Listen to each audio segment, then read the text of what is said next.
Bonjour, je suis Renaud Camelon, formateur et méthodologue spécialisé dans les techniques d'apprentissage et dans la théorie des intelligences multiples. Je vais en quelques mots vous présenter ces théories que l'on doit à Howard Gardner. Howard Gardner est un professeur de cognition et d'éducation à Harvard. Il est responsable du Harvard Project Zero et est considéré comme le père des intelligences multiples. Il a commencé sa carrière dans un établissement traitant des anciens combattants. Ce qui l'avait frappé à cette époque, c'est que certaines fonctions du cerveau pouvaient être lésées par suite de maladies ou de traumatismes, et malgré cela, ces personnes, ces patients, étaient parfois capables de choses extraordinaires. Ce constat l'a amené à définir progressivement 8 types d'intelligence. Pourquoi sa théorie est-elle intéressante dans le monde de l'éducation? En premier lieu, elle permet à un jeune de croire en ses capacités. Il a quand même potentiellement 8 types d'intelligence. Et donc ça lui permet de développer une estime de lui positive.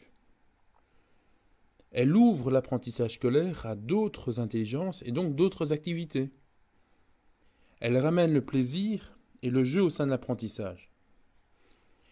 Elle donne des pistes aux enseignants, aux formateurs pour aborder un apprentissage difficile. Et elle est un levier extraordinaire pour motiver un élève. Comment? En le mettant dans un environnement d'apprentissage qui lui est familier et qui lui donne de la confiance. Pour vous faire comprendre l'intérêt de cette théorie, nous avons choisi la métaphore des clés et des portes d'entrée. Lors de notre naissance, nos parents nous fournissent un trousseau de 8 clés. Leur objectif, évidemment, c'est de nous apprendre à les utiliser correctement. On a une clé musicale, de l'environnement, de la logique, du sport, de l'introspection, du langage, de l'amitié, de l'espace. En grandissant, nous allons utiliser plus certaines clés que d'autres. Les clés souvent utilisées permettront d'ouvrir plus facilement les portes. Les clés moins utilisées se rouilleront et les portes seront plus difficiles à ouvrir.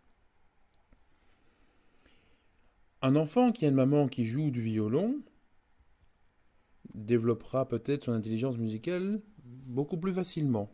En tout cas, si elle entend sa maman jouer et si elle joue peut-être elle-même d'un instrument.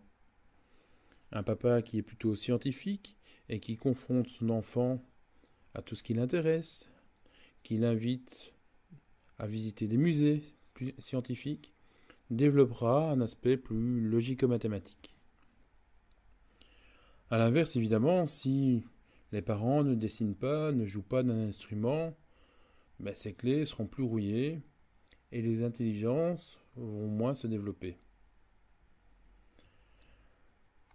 La beauté du modèle, c'est qu'on a tous ces 8 types d'intelligence, mais à des niveaux différents en fonction de notre environnement social, éducatif et scolaire. Gardner nous apporte vraiment un éclairage nouveau sur le concept d'intelligence. C'est un vent nouveau sur le système éducatif. En effet, depuis des siècles, on enseigne en mobilisant majoritairement 2 intelligences. Ce que moi j'appelle les intelligences scolaires, l'intelligence linguistique et logico-mathématique. Linguistique de la langue, on aime bien apprendre du vocabulaire, on l'apprend aisément, on joue avec les sonorités des mots, avec les rimes. On apprend peut-être plus facilement les langues aussi. L'intelligence logico-mathématique, il y a l'aspect mathématique, l'aspect chiffre, on jongle avec. Et puis il y a l'aspect logique, raisonnement, déduction, questionnement. Vous l'avez compris, ces 2 intelligences, on les retrouve dans énormément de disciplines. Les cours de langue, d'anglais, de français, de néerlandais, d'espagnol, les cours de maths, de sciences. À côté de ces 2 intelligences, il y a ce que j'appelle les intelligences d'action. On y retrouve l'intelligence intrapersonnelle et l'intelligence interpersonnelle. Les intelligences d'action sont essentielles pour aider un apprenant, qu'il soit enfant, adolescent ou un adulte, à se prendre en charge et à apprendre plus efficacement.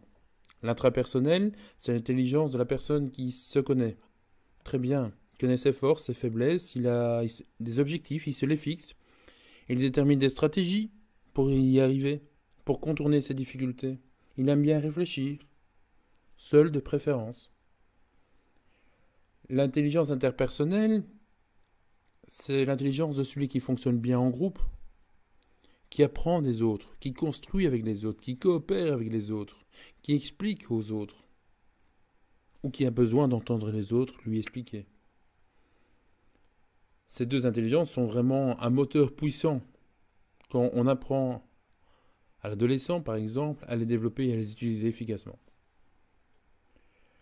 La troisième catégorie sont les intelligences visio-spatiales et kinesthésiques, que je regroupe dans les intelligences méthodologiques. Ce sont les intelligences de la méthode de travail, que l'on va développer en premier quand on a un élève qui a des difficultés.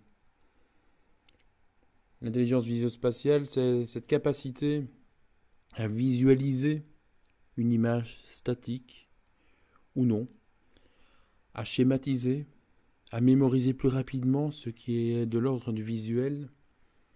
Le kinesthésique, c'est celui qui apprend, qui mémorise en traitant les informations par le mouvement.